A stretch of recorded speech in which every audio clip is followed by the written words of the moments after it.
Even though I'm really bad at planning and didn't end up getting this video out on International Women's Day, which I'm actually writing the first draft of this script on, I thought it would be a good video to do on Women's History Month, probably being like my favorite female-directed movie and just a movie I've been wanting to talk about for a while.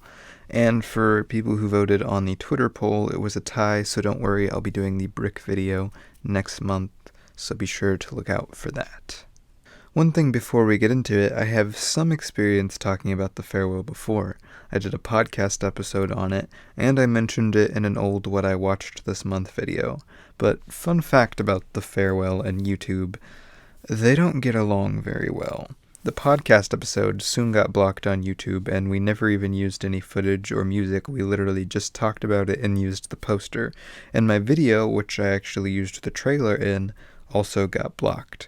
So I'm going to use as little of the movie footage or art or really anything related to the movie itself as possible.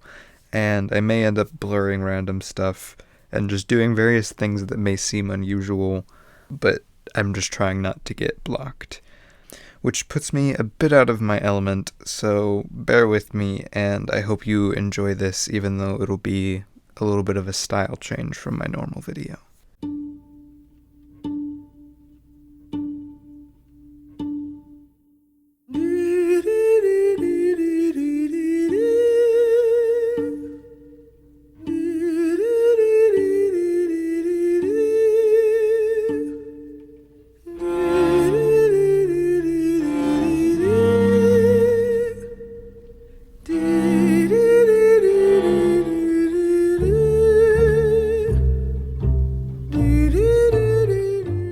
My instinct was just to go to her, to call her, to cry with her, and to, have this catharsis.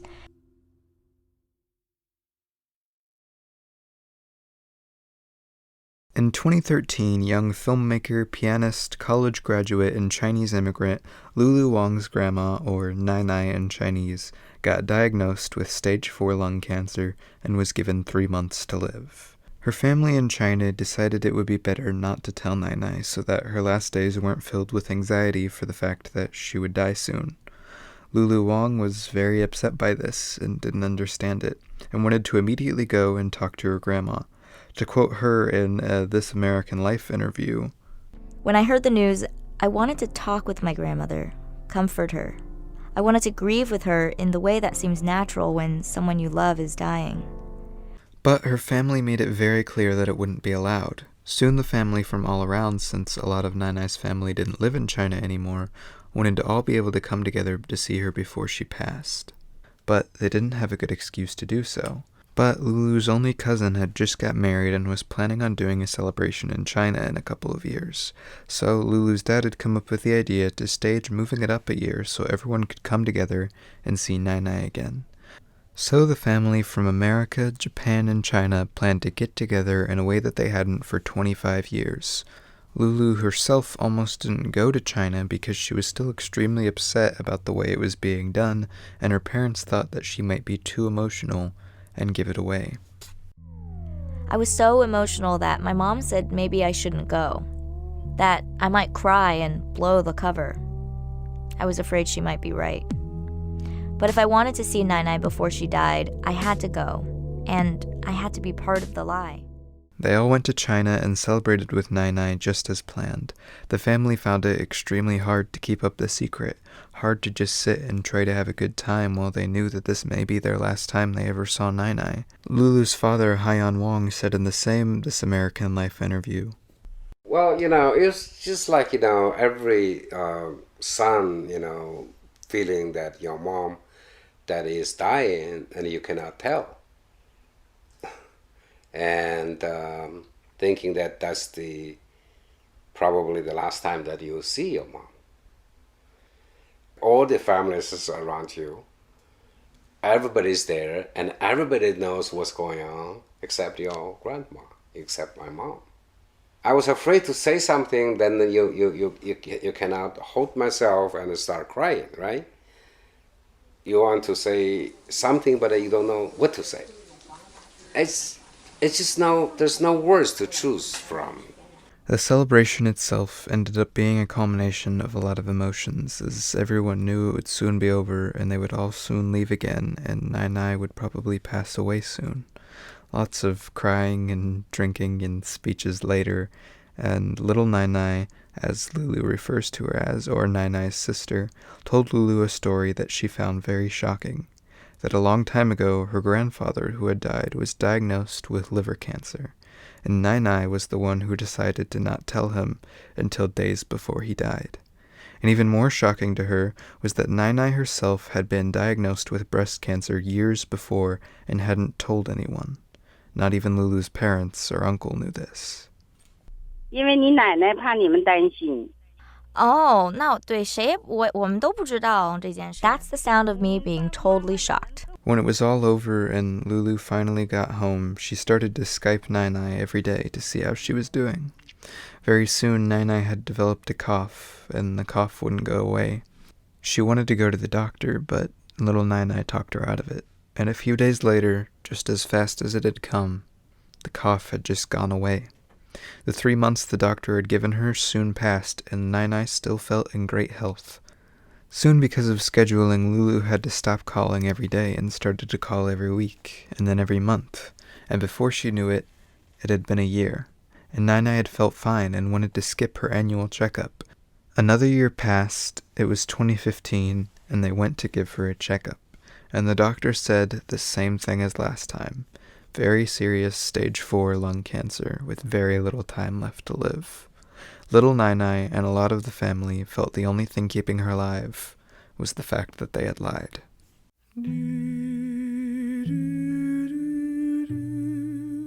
In 2019, a film was released at the Sundance Film Festival called The Farewell. It was the second feature-length film from up-and-coming director Lulu Wang. It follows the character Billy, whose grandmother, who lives in China, is diagnosed with stage 4 lung cancer and given 3 months to live, and the family lies to her about it. And they all get together through a fake wedding for the first time in 25 years to all see Nai before she dies. It is, in fact, based on a true lie. It was also challenging to figure out how to make all of it visual, without it just being explained. What are we watching? What are we seeing? And also, what is the tone? Because I had all of these producers telling me they wanted it to be a broader comedy. And I knew that I wanted it to be humorous, but I didn't want it to be a joke. I didn't want the family to be a joke. I didn't want what they were doing to be a joke. It's absurd only through the eyes of Billy because she doesn't understand. So to her, it's a sort of absurd situation. But she goes on this journey to kind of understand that it's actually not absurd, that it's actually very grounded in these Eastern philosophies and rooted in this idea that mind and body are connected, and also comes to have a little bit more understanding of the collective as a unit and the value of that.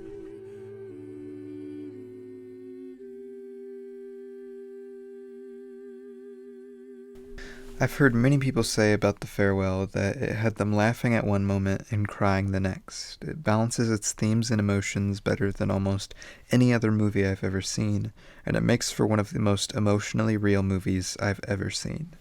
And who would have thought that it would come from such a personal place? Lulu Wang later commented that she had to make the movie. It was her way to deal with and process the events that she didn't even know how she felt about yet. She would have dreams about the whole experience, and she needed to get it off her chest. And she knew how to perfectly do this, especially through her prior experience in filmmaking. Towards the beginning of her career, she had started a company that made videos for legal firms where she and maybe one other camera person would go to people's houses and interview them, filming them doing various things. She had to film these real people with their real emotions and problems, and she was always extremely good with the people she was working with and filming. And during this, she found out what was so important about keeping her writing and her filmmaking grounded, and how to shoot it in a very natural, real way.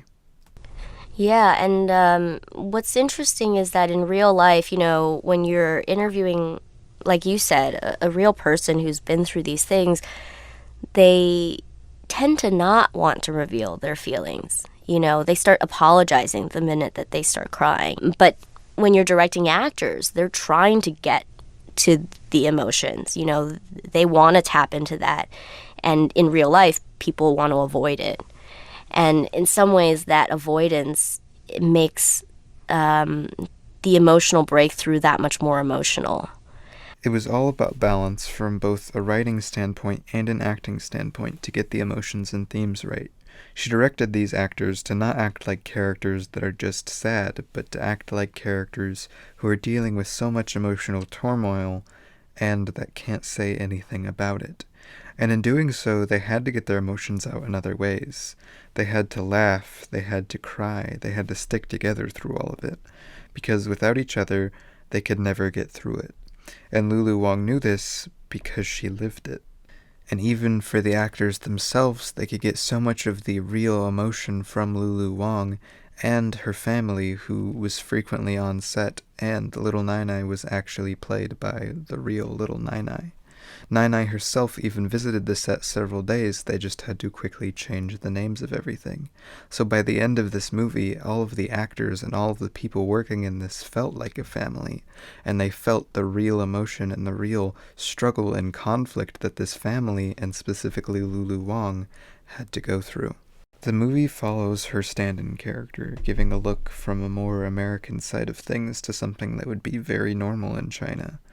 And to Billy, and even more accurately to Lulu, what they were doing was kind of messed up. It wouldn't be even legal in the US, but it's super common in China. Now, I've heard some people say that they think the movie is kind of underdone. It doesn't get into that very conflict of cultural beliefs, and it starts to feel repetitive. And Lulu actually commented on the repetitive feeling of the movie during the making of it, because in a way, she kind of wanted it to be that way.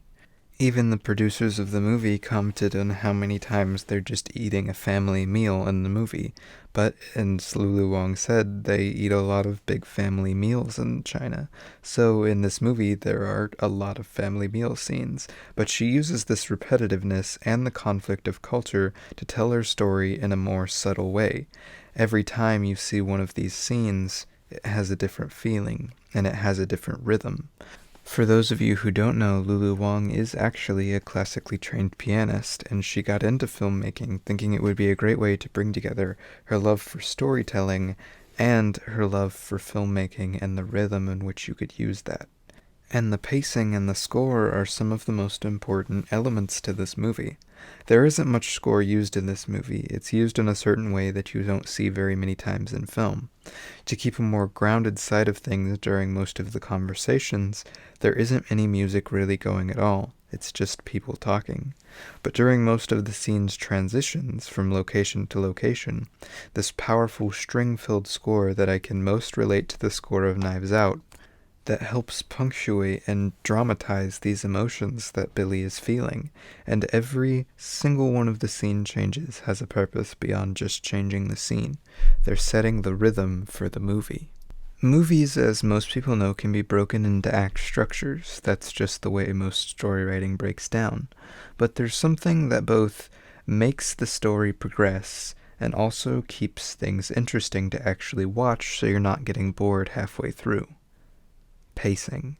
The Farewell's pacing is one of its key elements. Not too much happens in the story itself beyond emotional stuff, so the pacing of the movie has to constantly keep itself going while also keeping itself slow enough to hit all of these emotional beats without running them over, and actually allowing the family and the realism of the family to shine through. And this movie nails it perfectly.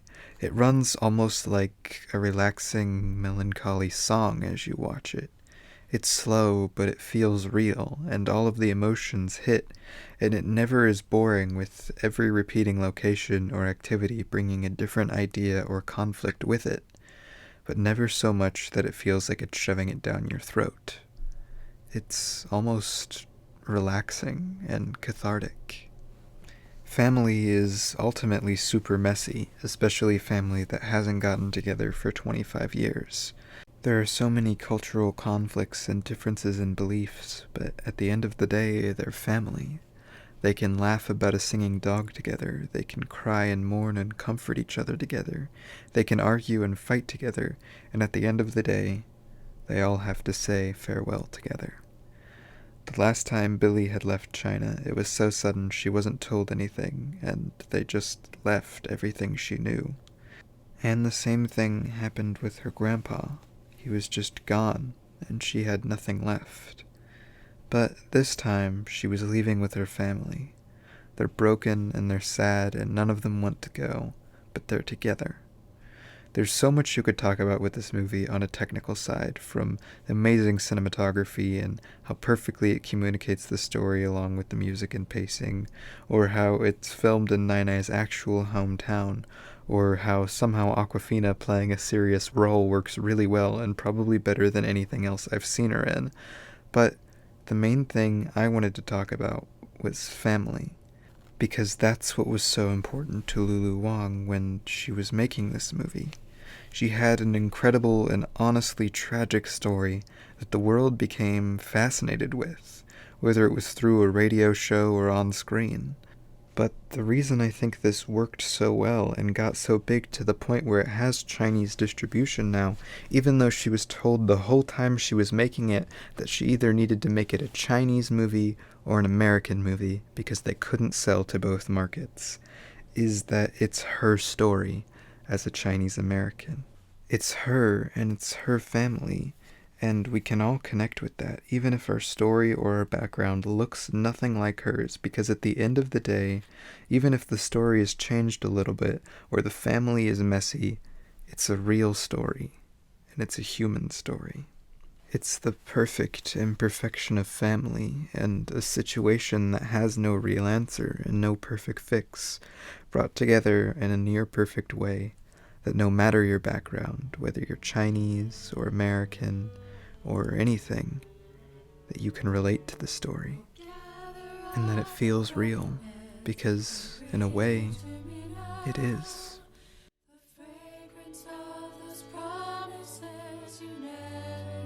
Your film, The Farewell, ends with it saying on screen, a Lulu Wang film. What did it take to be able to put that on the film?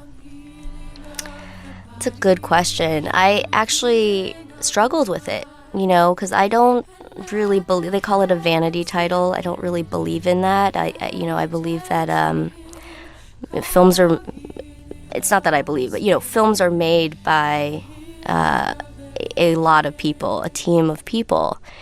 And so when they asked me if I wanted to have this title on there, I really had to think about it, And I thought, well, what is the value of that for me? What is the value of it within the industry? And one of the arguments that was made to me was that I should do it because it sets a precedent, so that as I go on to make other films, as I go on to make bigger films, that people will see me as an auteur.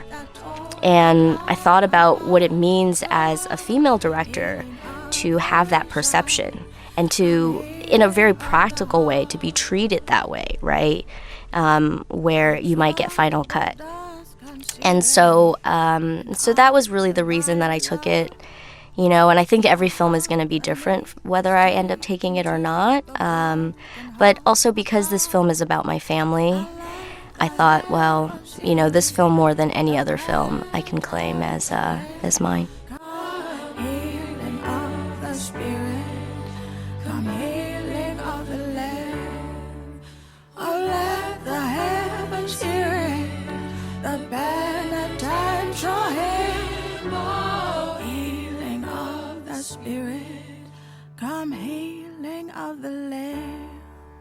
In 2020, soon after the film got Chinese distribution and started to do very well in China, one of Nai's oldest friends saw a review for the movie describing what it was about, down to the cancer and the fake wedding.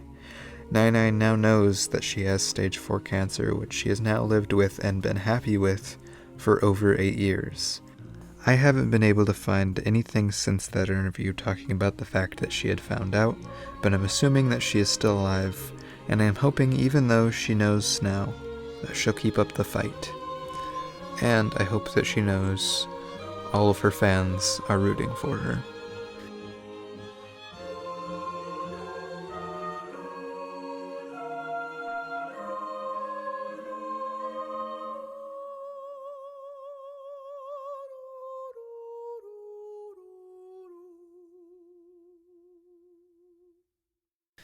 As always, thanks so much for watching, and I hope you enjoyed this, even with the style change from my normal videos. Happy late International Women's Day, and happy Women's History Month. We literally wouldn't be here without you guys.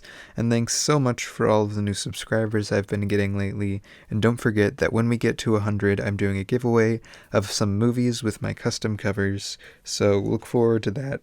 Have a great month, watch some great movies, and goodbye. Also, a short little list of some of my favorite female-directed movies I would like 1,000,000% suggest checking out.